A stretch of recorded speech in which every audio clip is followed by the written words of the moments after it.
স্বাগত ডিবিসি সংবাদে। আপনাদের সাথে আছি ইশরাত জাহান। এবার জানাবো খবরের বিস্তারিত। জগন্নাথ বিশ্ববিদ্যালয়ের শিক্ষার্থীদের ৩ দফা দাবি নিয়ে প্রধান উপদেষ্টার বাসভবন অভিমুখে মার্চ টু যমুনা কর্মসূচিতে বাধা দিয়েছে পুলিশ। পুরান ঢাকায় অবস্থিত বিশ্ববিদ্যালয়টির ক্যাম্পাস থেকে বেলা 11:30টার দিকে মিছিল হেয়ার রোডের দিকে এগুতে থাকে। দুপুর 1টার দিকে কাকরাইল মোড়ে পৌঁছালে পুলিশ বাধা দেয়।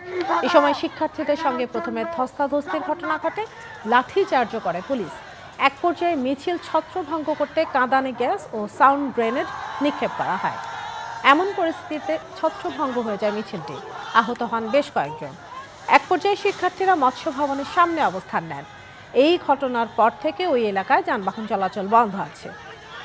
কেন আমাদের এই শান্তিপূর্ণ আন্দোলনে কেন গ্রেনেড হামলা হলো, কেন টিয়ার শেল মারা হলো, আমাদের ভাইরা কেন আহত হলো? আমরা ন্যায্য অধিকার আন্দোলনে এসেছি, এখানে আমরা কোনো সংঘর্ষে লিপ্ত হইনি আমরা তাদের সাথে বাকবিতণ্ডায় লিপ্ত হইনি।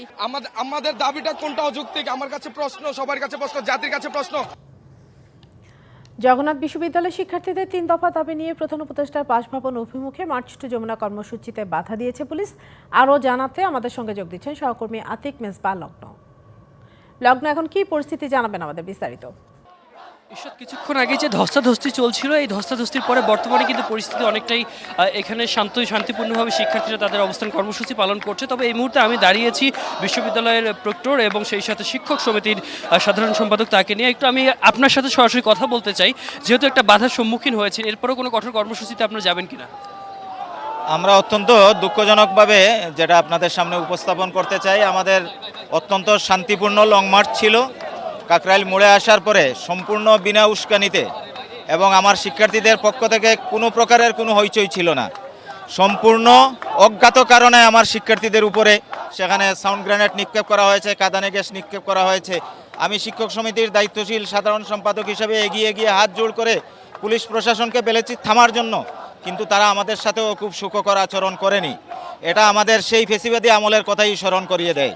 আমাদের যে দাবি ছিল তার সাথে এখন সর্বাগ্রে যে দাবি, ওই পুলিশ অফিসার যারা আমার সন্তানদের গায়ে হাত দিয়েছে তাদের বিচার আগে নিশ্চিত করতে হবে। অসংখ্য ধন্যবাদ। এই মুহূর্তে আমাদের সাথে রয়েছেন আরও একজন বিশ্ববিদ্যালয়ের প্রক্টর। আমি একটু সরাসরি আপনার সাথে কথা বলছি। খুব একটা কঠিন পরিস্থিতির মধ্য দিয়ে আসলে শিক্ষার্থীরা এবং আন্দোলনকারীরা ছিল, তো আপনি কি উদ্যোগ নিয়েছেন এবং সামনে আসলে কীভাবে পুরো বিষয়টাকে দেখছেন? যে আপনি ঠিকই বলেছেন, শিক্ষার্থীরা যে সিচুয়েশনে তারা ন্যায্য দাবির পক্ষ নিয়ে ন্যায্য দাবি নিয়ে অনেক দিন থেকে সরকারের বিভিন্ন মহলে তারা কথা বলেছে এবং সর্বশেষ তারা আজকে পূর্ব ঘোষিত কর্মসূচি অনুযায়ী আজকে এখানে এসেছে।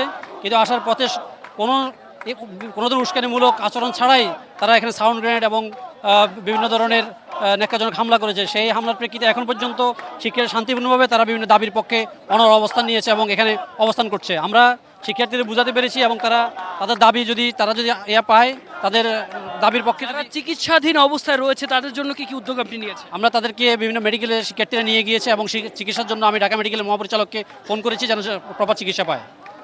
ব্রিগেডিয়ার জেনারেল আসাদকে আমি ফোন করেছি যেন আমরা প্রপার চিকিৎসা পেতে পারি। অসংখ্য ধন্যবাদ আপনাকে। ঈশ্বর, যেমনটি আমরা শুনছিলাম যে অনেকেই আসলে চিকিৎসাধীন অবস্থায় রয়েছে, বিশ্ববিদ্যালয়ের প্রশাসন যারা আসলে সর্বাত্মক তৎপরতা চালাচ্ছেন এবং সেই সাথে বিশ্ববিদ্যালয়ের শিক্ষক এবং শিক্ষার্থী যারা নেতৃবৃন্দ রয়েছেন তারা আসলে নিজেদের দাবিতেই তৎপর থাকবেন বলে আমাদেরকে জানিয়েছেন। তো ঈশ্বর, এই ছিল এখান থেকে সর্বশেষ। ইশরাত, ধন্যবাদ লগ্ন। দক্ষিণ সিটি কর্পোরেশনের মেয়র হিসেবে বিএনপি নেতা ইশরাক হোসেনকে শপথ পড়ানো না হলে ঢাকা অচল করে দেওয়ার হুমকি দেওয়া হয়েছে। নগর ভবন ঘেরাও করে ঢাকার বাসিন্দাদের ব্যানারে এই হুঁশিয়ারি দেওয়া হয়েছে। বিক্ষোভকারীদের অভিযোগ, গেজেট প্রকাশের পরও ইশরাক হোসেনকে শপথ না পড়িয়ে সরকার টালবাহানা করছে। আগামীকাল সকাল 9টা থেকে অবস্থান কর্মসূচির ঘোষণাও দেন বিক্ষোভকারীরা। এভাবেই মুহুর্মুহু স্লোগানে প্রকম্পিত ঢাকার নগর ভবন। বুধবার সকাল থেকেই ঢাকার নাগরিক বৃন্দের ব্যানারে এই ঘেরাও কর্মসূচি।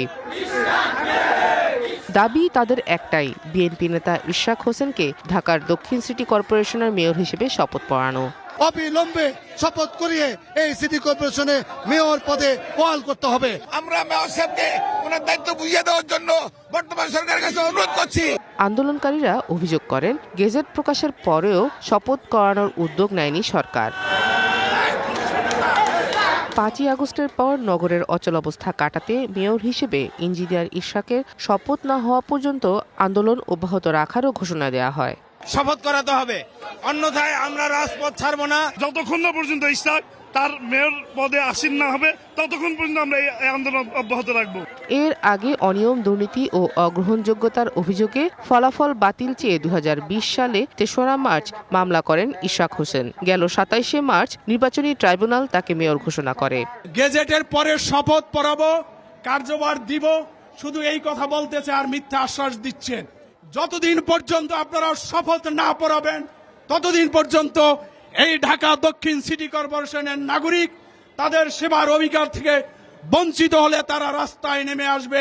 আদালতের রায়ের পর গেল 27শে এপ্রিল ইশরাক হোসেনকে মেয়র ঘোষণা করে প্রজ্ঞাপন জারি করেছে নির্বাচন কমিশন।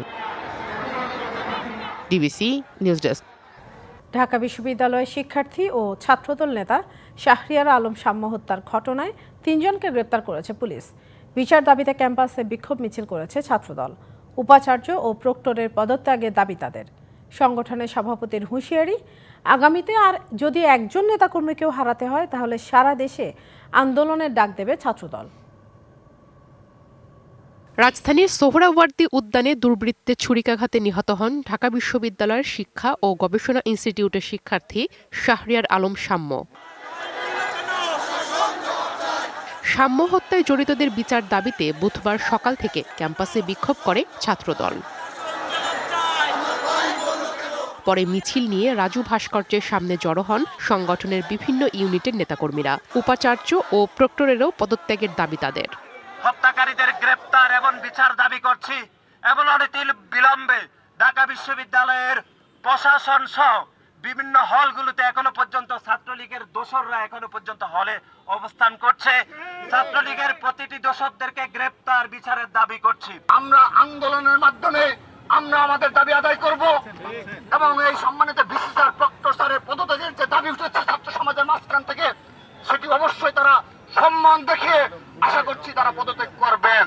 পরে ঢাকা বিশ্ববিদ্যালয়ের কেন্দ্রীয় মসজিদের সামনে জানাজা হয় শাহরিয়ার আলম সাম্যর। ছাত্রদলের নেতাকর্মী ছাড়াও এতে অংশ নেন সাম্যর সহপাঠীরা।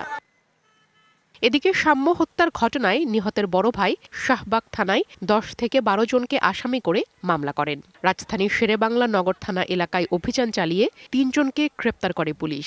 এরা হলেন তামিম হাওলাদার, সম্রাট মল্লিক ও পলাশ সরকার। শিক্ষার্থী সাম্যকে হত্যার প্রতিবাদে মঙ্গলবার মধ্যরাতেই উত্তাল হয়ে ওঠে ঢাকা বিশ্ববিদ্যালয় ক্যাম্পাস। উপাচার্যের বাসভবনের সামনে বিক্ষোভ করে ছাত্রদল। ঢাকা বিশ্ববিদ্যালয়ের স্যার এ.এফ. রহমান হল শাখা ছাত্রদলের সাহিত্য ও প্রকাশনা সম্পাদক ছিলেন শাহরিয়ার আলম সাম্য। প্রিয়া কুন্ডু, ডিবিসি নিউজ ডেস্ক।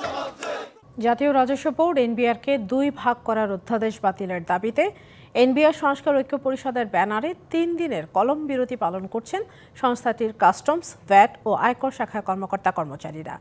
কর্মসূচির অংশ হিসেবে বুধবার সকাল থেকে সংস্থাটির কর্মকর্তা কর্মচারীরা অফিসে অবস্থান করলেও কার্যক্রম বন্ধ রাখা হয়েছে। দেশব্যাপী সকল কাস্টমস হাউস, শুল্ক স্টেশন এবং কর অঞ্চলে কর্মবিরতি চলছে। এতে বাজেট শাখা, আন্তর্জাতিক যাত্রী সেবা এবং রপ্তানি কার্যক্রম শাখা ব্যতীত এনবিআরের সকল শাখার কার্যক্রম বন্ধ আছে। অনতিবিলম্বে এটি পুনর্বিবেচনা না করা হলে কঠোর কর্মসূচির হুঁশিয়ারি দিয়েছেন তারা। তাদের অভিযোগ, সংস্কার পরামর্শ কমিটির সুপারিশ আমলে না নিয়ে একটি পক্ষকে সুবিধা দিতে অধ্যাদেশ রাতের আঁধারে জারি করা হয়েছে। এটি কার্যকর হলে রাজস্ব ব্যবস্থায় অভিজ্ঞ ও দক্ষদের মূল্যায়ন হবে না বলে অভিযোগ করেন তারা। চট্টগ্রাম বন্দর বাংলাদেশের অর্থনীতির হৃৎপিণ্ড।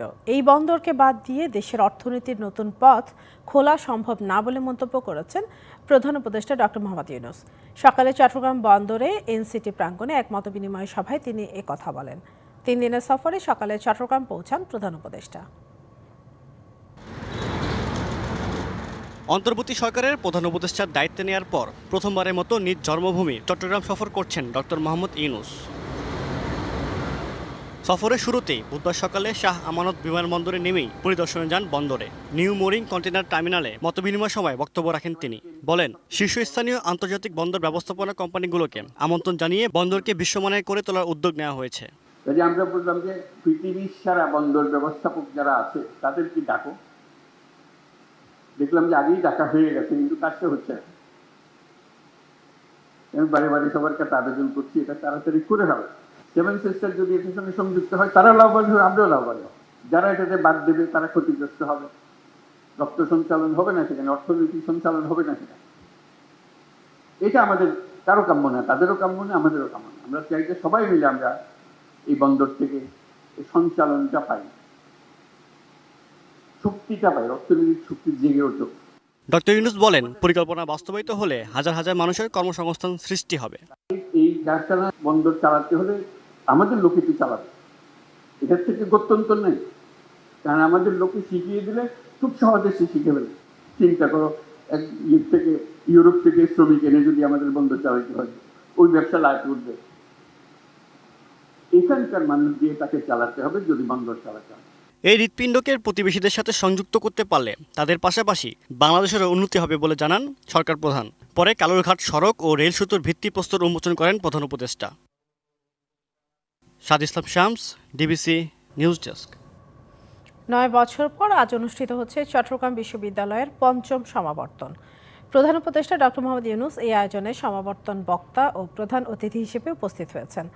সমাবর্তন উপলক্ষে 23,000 শিক্ষার্থীকে সনদ বিতরণ করা হবে। আমন্ত্রিত অতিথি ও বিশ্ববিদ্যালয় পরিবারের সদস্য নিয়ে প্রায় 30,000 মানুষের অংশগ্রহণে এই আয়োজন। সমাবর্তন থেকে ডক্টর ইউনূসকে ডিলিট ডিগ্রি দেওয়া হবে। সমাবর্তন উপলক্ষে শিক্ষার্থীদের মধ্যে ব্যাপক উৎসাহ উদ্দীপনা রয়েছে। অনেকে এসেছেন পরিবার পরিজন নিয়ে। এদিকে সমাবর্তন উপলক্ষে ব্যাপক নিরাপত্তা ব্যবস্থা নিয়েছে আইনশৃঙ্খলা বাহিনী।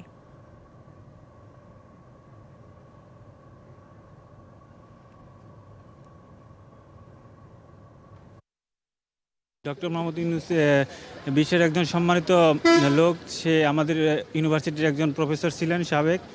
তাকে আমরা বেশ খুবই গর্বিত। আমরা ডক্টর ইউনূসের মতো একজন নোবেল বিজয়ীকে আমরা সমাবর্তন বক্তা হিসেবে পাচ্ছি। প্লাস উনি আমাদের ইউনিভার্সিটির এক্স টিচার ছিলেন। এটা আমাদের জন্য আসলে অনেক বড় একটা পাওয়া। চট্টগ্রাম বিশ্ববিদ্যালয়ে 5ম সমাবর্তন আজ। এই আয়োজনে যোগ দিয়েছেন প্রধান উপদেষ্টা ডক্টর মোহাম্মদ ইউনূস। সে খবর জানাতে সরাসরি যুক্ত হচ্ছেন সহকর্মী মনিরুল সোহাগ। সোহাগ, শিক্ষার্থীদের উচ্ছ্বাস কেমন দেখছেন আর সেখানকার খবরাখবর জানাবেন। ঈশাত, আপনি জানেন যে আসলে দীর্ঘ প্রায় 9 বছর পরে এই সমাবর্তন, এবং এই 9 বছর ধরে কিন্তু এর মধ্যে যারা তাদের পড়াশোনা পাঠ চুকিয়েছেন এবং বিশ্ববিদ্যালয়ের পরিবার যারা রয়েছে তারা সবাই কিন্তু আজকের দিনের অপেক্ষায় ছিলেন, অর্থাৎ একটি সমাবর্তন। এবং এর সাথে আসলে বাড়তি পাওয়া যুক্ত হয়েছে প্রধান উপদেষ্টা নোবেলজয়ী ডক্টর মোহাম্মদ ইউনূস। তাকে পেয়ে কিন্তু শিক্ষার্থী এবং বিশ্ববিদ্যালয়ের পরিবার যারা রয়েছেন তারা আসলে উৎফুল্ল এবং আবেগাপ্লুত হয়েছে। অর্থাৎ এই বিশ্ববরেণ্য ব্যক্তিত্ব আসলে এই সমাবর্তনের প্রধান বক্তা এবং প্রধান অতিথি হিসেবে তার বক্তব্যে শিক্ষার্থীদের প্রতি এবং যারা সনদ দিচ্ছেন তাদের প্রতি কি দিক নির্দেশনামূলক বক্তব্য দেন সেটির জন্য আসলে তারা অপেক্ষা করছেন। এবং সেই সময় কিন্তু আর কিছুক্ষণ পরেই তার বক্তব্য বা সমাবর্তন বক্তা হিসেবে তার যে ভাষণ সেটি আসলে শুরু হবে। নিশ্চয়ই তখন আমরা দর্শকদের সেটি জানাবো। এবং এই সমাবর্তন উপলক্ষে আমরা সকাল থেকে দেখেছি যে ক্যাম্পাস এক অন্যরকম সাজে সজ্জিত হয়েছে এবং পাশাপাশি আইনশৃঙ্খলা রক্ষাকারী বাহিনীর সদস্য এবং বিশ্ববিদ্যালয় প্রশাসন মিলে সর্বোচ্চ নিরাপত্তা ব্যবস্থা নেওয়া, সার্বিক ব্যবস্থাপনা, এই বিষয়গুলো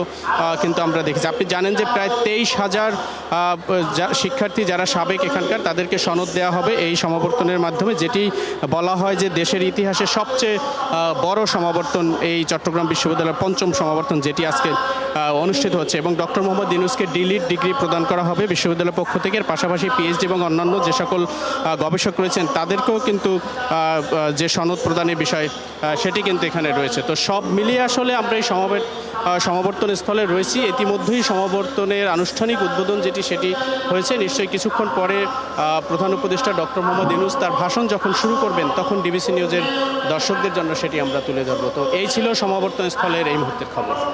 ধন্যবাদ সোহাগ। বাংলাদেশের অভ্যন্তরীণ বিষয়ে ভারতের নাক গলানো অনুচিত কাজ বলে মনে করেন আন্তর্জাতিক সম্পর্ক বিশ্লেষকরা। আওয়ামী লীগ নিষিদ্ধ করা নিয়ে তাদের উদ্বিগ্ন হবার কথা বলা সেরকমই ইঙ্গিত দেয়। তবে শুধু ভারত নয়, অন্যান্য দেশও বাংলাদেশ নিয়ে অতীতে এরকম বক্তব্য দিয়েছে, যার সুযোগ করে দেওয়া যাবে না বলে মনে করেন তারা। বাংলাদেশে আওয়ামী লীগের কার্যক্রম নিষিদ্ধের ঘটনায় ভারত উদ্বিগ্ন। মঙ্গলবার নিয়মিত ব্রিফিংয়ের সময় এক প্রশ্নে ভারতের পররাষ্ট্র মন্ত্রণালয়ের মুখপাত্র রণধীর জয়সওয়াল একথা জানান। যথাযথ পদ্ধতি মেনে এই রাজনৈতিক দলটি নিষিদ্ধ করা হয়নি বলেও মন্তব্য করেন তিনি। India is naturally concerned. এদিকে ওয়াশিংটনের পররাষ্ট্র দপ্তরের নিয়মিত ব্রিফিংয়ে এক প্রশ্নে প্রিন্সিপাল ডেপুটি স্পোকপারসন টমি পিগট বলেন, অন্যান্য দেশের মতো বাংলাদেশেও মুক্ত ও গণতান্ত্রিক প্রক্রিয়ায় সবার জন্য ন্যায়সঙ্গত ও স্বচ্ছ বিচার প্রক্রিয়াকে সমর্থন করে মার্কিন প্রশাসন। আওয়ামী লীগের কার্যক্রম নিষিদ্ধের বিষয়ে অবগত থাকার বিষয়টিও নিশ্চিত করে দেশটির পররাষ্ট্র দপ্তর। প্রশ্ন হলো, বিদেশি রাষ্ট্রগুলো কি বাংলাদেশের অভ্যন্তরীণ বিষয় নিয়ে কথা বলতে পারে? আন্তর্জাতিক সম্পর্ক বিশ্লেষক অধ্যাপক ইমতিয়াজ আহমেদ বলছেন, ভারতের বিষয়টি কিছুটা বিজেপির স্থানীয় রাজনীতির অংশ। তাছাড়া এই ঘটনা অতীতে বহুবার ঘটেছে, যা প্রত্যাশিত নয়। যখনই এগুলো পাবলিকলি যখন বলা হয়, যেটা হয়েছে, তাতে বোঝা যাচ্ছে যে এটা ওই ডোমেস্টিক পলিটিক্সের সাথে একটা সম্পর্ক। কারণ ভারতের জনগণের মধ্যে এক ধরনের প্রেশার আছে বাংলাদেশকে নিয়ে। তবে নর্মালি যেটা হয়, অন্য অন্য দেশেও এইসব প্রশ্ন তুলতে পারেন, কিন্তু এগুলো সবসময় ডিসক্রিটলি, মানে একেবারে 1 to 1 যখন বসা হয় কোনো মিটিংয়ে, তখন এসব নিয়ে আলোচনা হয়। সাবেক রাষ্ট্রদূত মুন্সি ফয়েজ বলছেন, এমন কোনো সুযোগ করে দেয়া যাবে না যাতে বাইরের দেশগুলো কথা বলার সুযোগ পায়। আমরা যখন সুযোগ করে দেই তখন লোকে কথা বলে এবং বলবে, এটাই স্বাভাবিক। যেহেতু আমাদের বিভিন্ন দেশের সাথে সম্পর্ক আছে, তাদের যদি চিন্তার কোনো কারণ হয়, তাহলে তারা রিঅ্যাক্ট করতে পারে। তারা এটার প্রতিবাদ বা ইত্যাদি না করে তারা কনসার্ন প্রকাশ করেছে। তো এইটা আমার মনে হয় এই পর্যন্ত ঠিক আছে। কিন্তু যদি বলে যে না, এটা বন্ধ করো, এটা এইভাবে করো, ওইভাবে করো, তারা তো কোনো প্রেসক্রিপশন দিচ্ছে না আমাদের। অনেকে আছে যারা প্রেসক্রিপশন দেয়, আমরা সেই প্রেসক্রিপশন অনেক সময় শুনিও আবার, বা সেটা নিয়ে ব্যস্ত হয়ে পড়ি। সুতরাং আমার মনে হয় না যে অতিরিক্ত এটা নিয়ে বেশি ব্যস্ত না হয়ে আমাদেরকে যেটা করতে হবে, যে আমাদের নিজেদের দিকটাকে সামলাতে হবে। এদিকে মঙ্গলবার রাতেই এ বিষয়ে প্রতিক্রিয়া জানিয়েছেন প্রধান উপদেষ্টার প্রেস সচিব। ইশরাত জাহান উর্মি, ডিবিসি নিউজ, ঢাকা। দুর্নীতির মামলায় বিএনপির ভারপ্রাপ্ত চেয়ারম্যান তারেক রহমানের স্ত্রী ডক্টর জুবাইদা রহমানকে জামিন দিয়েছে। একই সঙ্গে আপিল গ্রহণ করে নথি তলব করা হয়েছে। বুধবার প্রধান বিচারপতি মোহাম্মদ খসরুজ্জামানের হাইকোর্টের একক নতুন বেঞ্চ এই আদেশ দেয়। এর আগে মঙ্গলবার জুবাইদা রহমানের 587 দিনের বিলম্ব মওকুফ করে আপিলের অনুমতি দেয় হাইকোর্ট। এই মামলার আপিল নিষ্পত্তি করার জন্য গ্রহণ করা হয়েছে। 17 বছর পর দেশে ফিরে সাজার বিরুদ্ধে আপিল করেন তারেক রহমানের স্ত্রী। 2007 সালের 26শে সেপ্টেম্বর কাফরুল থানায় তারেক রহমান, স্ত্রী জুবাইদা রহমান ও শাশুড়ি সৈয়দা ইকবাল মন্দ বানুর বিরুদ্ধে 4,81,53,651 টাকার সম্পদের তথ্য গোপনের মামলা দায়ের করে দুদক। 2023 সালের 2রা আগস্ট ঢাকা জজ আদালত তারেক রহমানকে 9 বছরের সাজা আর জুবাইদা রহমানকে 3 বছরের সাজা দেয়। গত বছরের 22শে সেপ্টেম্বর জুবাইদা রহমানের সাজা স্থগিত করে স্বরাষ্ট্র মন্ত্রণালয়। রাজনৈতিক দল হিসেবে বাংলাদেশ জামায়াতে ইসলামী নিবন্ধন ফিরে পাবে কিনা এই বিষয়ে আপিল বিভাগের রায় ঘোষণা হবে আগামী 1 জুন। রায়ে জামায়াতে ইসলামী নিবন্ধন ফিরে পাবে বলে আশা প্রকাশ করেছেন দলটির আইনজীবী শিশির মনির। তিনি জানান, জামায়াতের নিবন্ধন বাতিলের মাধ্যমে বিচার বিভাগকে রাজনীতিকরণ করা হয়েছিল। নির্বাচন কমিশন যেন দাঁড়িপাল্লা প্রতীক ফিরিয়ে দেয়, এই বিষয়ে আপিল বিভাগ রায়ে পর্যবেক্ষণ দিবে বলে আশা প্রকাশ করেন আইনজীবী। জামায়াতে ইসলামের নিবন্ধন অবৈধ ঘোষণা করে হাইকোর্টের দেওয়া রায়ের বিরুদ্ধে করা আপিলের শুনানি শেষে বুধবার প্রধান বিচারপতি সৈয়দ রেফাত আহমেদের নেতৃত্বাধীন 4 সদস্যের আপিল বিভাগ রায় ঘোষণার জন্য 1 জুন দিন ধার্য করেন। জামায়াতে ইসলামীকে দেওয়া নিবন্ধন অবৈধ ঘোষণা করে 2013 সালের 1 আগস্ট রায় দেয় হাইকোর্ট। এই রায় স্থগিত চেয়ে করা আবেদন খারিজ করে দেন আপিল বিভাগের তখনকার চেম্বার বিচারপতি AHM শামসুদ্দিন চৌধুরী। বাংলাদেশ ব্যাংকের গভর্নর কথা বলছেন, আমরা সরাসরি চলে যাচ্ছি সেখানে। আমরা বললাম যে যতদিন পর্যন্ত না non performing loan fully provision হবে, একটা পয়সাও কেউ প্রফিট নিতে পারবে না, নো ডিভিডেন্ড, যতদিন পর্যন্ত না NPL আছে, ক্যাপিটাল শর্টফল আছে। এটা তো আমাদের দেশে বাস্তবায়ন হয়নি, এবার তো হয়েছে। ব্যাংক মালিকরা প্রচুর ঘোরাঘুরি করেছে, ধর্ণা দিয়েছে, কিন্তু আমরা তো সেখানে কোনো ছাড় দিইনি। আমরা মনে করি যে মালিকের পকেটে টাকা না, যে সেটা ডিপোজিটরের স্বার্থে ব্যাংকে থাকবে, ব্যাংক শক্তিশালী হবে।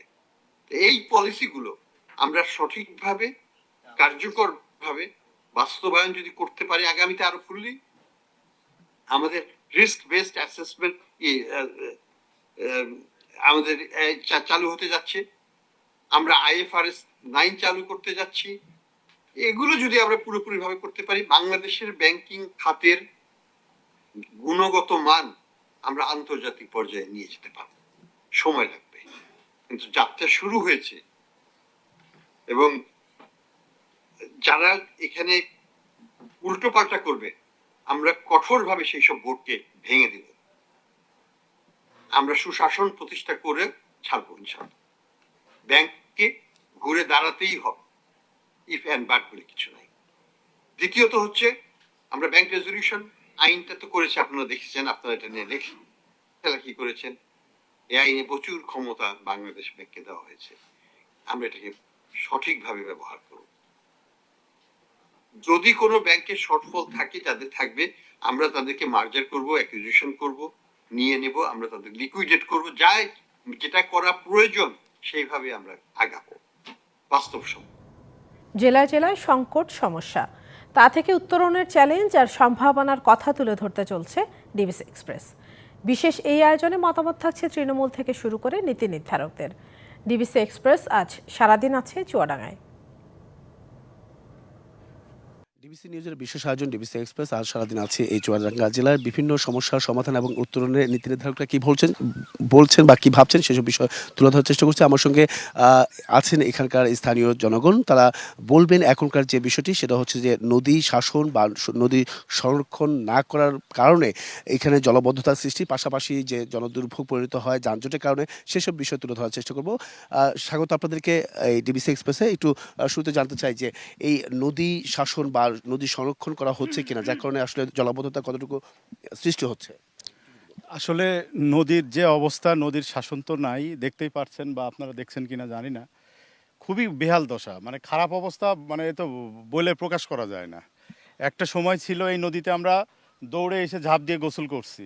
নদীর এইখানে আপনার ওই যে আমরা যেখান ভিতর থেকে যে পানিটা ওঠে, আমরা বলতাম ছোটোবেলায় ঝর্ণা, সেখান থেকে আমরা ওই ঝর্ণার পানি দিয়ে ঠান্ডা, আমরা ওর মধ্যে গায়ের ভিতরে এখন কোনো প্রবাহ নেই, ঝর্ণা বলতে কি কোনো পানিই নাই। জি, আবার পরে আসছি আপনার কাছে। আপনি একটু যদি বলতেন নদী শাসন বা নদী ব্যবস্থাপনা যদি প্রবাহমান থাকতো ভালোভাবে, তাহলে হয়তো বা জলাবদ্ধতা সৃষ্টি হতো না। শহরে কি পরিমাণটা সৃষ্টি হয় জলাবদ্ধতা এই নদীর কারণে? নদীমাতৃক আমাদের বাংলাদেশ, এই দেশের বিশেষ করে চুয়াডাঙ্গাতে প্রধান নদী মাথাভাঙা, তার সঙ্গে শাখা নদী আছে আরও 5টা। এই নদীর যে এখন বেহাল অবস্থা, প্রশাসন নাম কেউ আসতে, পানি উন্নয়ন বোর্ড তার যে দায়িত্ব পালন করার কথা সেটা করে না। আমাদের একটা স্বেচ্ছাশ্রম একটা সংগঠন আছে মাথাভাঙা বাঁচাও আন্দোলন, তো সেইখান থেকে আমরা প্রশাসনকে বারবার বলি যে এখানে এসপি অফিস যেটা আছে পার্ক, সেটা নদীর মধ্যে চলে গেছে। এখানে পৌরসভা, সে পৌরসভা তার যে যত বর্জ্য পদার্থ আছে যেগুলো তার নির্দিষ্টভাবে নিয়ে ড্যাম্পিংয়ে নিয়ে দেওয়ার কথা, সেই সমস্ত দূষণগুলো সব চলে আসছে নদীতে। এখানে কোমর বাঁধা হয়, এখানে নাম কষ্ট আমরা যখন স্মরণ করিয়ে দিই তখন ম্যাজিস্ট্রেট আসে, একটা হালকা একটা জরিমানা করে, তারপরে চলে যায়, আবার সেই কোমর সেখানে বেঁধে ফেলে। নিয়ম হলো কি যে বর্ষাকালে যত দূর 2 কুলে পানি যাবে তত দূর তার সিএস রেকর্ডে তত দূর সেই নদীর সীমানা থাকবে। কিন্তু আস্তে আস্তে এত পরিমাণ ছোট হয়ে আসছে, আমি আমার পক্ষ থেকে বলতে পারি, মাথাভাঙা বাঁচাও আন্দোলনের পক্ষ থেকে বলতে পারি, যদি আমরা এই মাথাভাঙা নদীকে বাঁচাতে চাই তা আমাদের গণসচেতনতা এবং পাবলিক সেন্টিমেন্টটাকে এই নদীর পরে আমাদের নিয়ে আসতে হবে। সেখানে প্রশাসনকে আরও বেগবান হতে হবে, পানি উন্নয়ন বোর্ডকে আরও বেগবান হতে হবে, আরও কর্মমুখর হতে হবে। একটু যানজট নিয়ে কথা বলতে চাই আপনার কাছে। যানজটে কি ভোগান্তি পোহাতে হয়?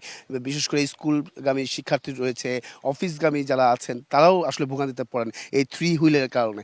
সব কিছু মিলে আসলে যানজটের ভোগান্তিটা কেমন? আমাদের চুয়াডাঙ্গা একেবারেই গ্রাম নির্ভর একটি শহর, ফলে আমাদের এখানে কয়েক বছর ধরে যেটা আমরা লক্ষ্য করছি, অপ্রচলিত যান যেগুলো আমরা বলি, আলম সাধু, নসিমন, করিমন এবং এর সাথে ব্যাটারি চালিত যে অটোরিকশা, এর অনিয়ন্ত্রিত যে চলাচল, যে কারণে শহরে প্রচণ্ড যানজটের সৃষ্টি হচ্ছে। এইটা নিয়ে আমরা বারবার বসেছি, প্রশাসনও বসেছে, কিন্তু কোনোভাবে নিয়ন্ত্রণ করা যাচ্ছে না। একই সাথে আরও যানজট বৃদ্ধি পেয়েছে। আমাদের এখানে একটি ওভারপাস হচ্ছে, যেটি অপরিকল্পিত ওভারপাস বলা যায়, কারণ এই ওভারপাসের কোনো প্রয়োজনই ছিল না। যদি আমরা রেলগেটটিকে আমরা অটোমেশন করতে পারতাম তাহলে এত টাকা ব্যয়েরও কোনো দরকার ছিল না। এই টাকার সাথে আর কিছু টাকা যুক্ত করলে আমরা একটি বাইপাস করতে পারতাম। ধন্যবাদ আপনাদেরকে এতক্ষণ আমাদের সঙ্গে যুক্ত থাকার জন্য। পরবর্তী সংবাদ বিকেল 5টায় থাকছে ভিন্ন কোনো। ইতিহাসের সবচেয়ে বড় প্রতিরক্ষা সহযোগিতা চুক্তি করল যুক্তরাষ্ট্র ও সৌদি আরব। মঙ্গলবার মধ্যপ্রাচ্য সফরে সৌদি আরবের রাজধানী রিয়াদে মার্কিন প্রেসিডেন্ট ডোনাল্ড ট্রাম্প এবং সৌদি যুবরাজ মোহাম্মদ বিন সালমান $600 বিলিয়ন চুক্তিতে সই করেন। এদিকে সিরিয়া থেকে ট্রাম্পের নিষেধাজ্ঞা প্রত্যাহারের ঘোষণাকে গুরুত্বপূর্ণ হিসেবে উল্লেখ করেছে জাতিসংঘ। বৈরিতা ছিল নানা বিষয়ে। দীর্ঘদিনের সেই অবস্থান সরিয়ে 4 দিনের মধ্যপ্রাচ্য সফরে মঙ্গলবার সকালে রিয়াদে পৌঁছান মার্কিন প্রেসিডেন্ট ডোনাল্ড ট্রাম্প। বিমানবন্দরে তাকে স্বাগত জানান সৌদি যুবরাজ মোহাম্মদ বিন সালমান। এরপর ট্রাম্প যোগ দেন সৌদি মার্কিন বিনিয়োগ ফোরামে। যুবরাজ সালমানের উপস্থিতিতে সই করেন $600 বিলিয়ন ইতিহাসের সবচেয়ে বড় প্রতিরক্ষা সহযোগিতা চুক্তিতে। যুক্তরাষ্ট্রের কাছ থেকে $14,200 কোটি সমরাস্ত্র কিনতে সম্মত হয় সৌদি আরব। এছাড়া চুক্তির প্রথম দফায় বিমান বাহিনীকে আধুনিক মহাকাশের সক্ষমতা বৃদ্ধি আর প্রতিরক্ষায় জোর দেয়া হয়। ট্রাম্প কথা বলেন সিরিয়া, ইরান ও গাজা ইসরায়েল প্রসঙ্গেও। সিরিয়ার ওপর থেকে নিষেধাজ্ঞা তুলে নেয়ার ঘোষণা দেন তিনি। ট্রাম্পের নিষেধাজ্ঞা তুলে নেয়ার ঘোষণায় উল্লাসে ফেটে পড়ে সিরিয়ার জনগণ। আর সিরিয়া পুনর্গঠনে ট্রাম্পের ঘোষণা গুরুত্বপূর্ণ বলে মন্তব্য করেছে জাতিসংঘ।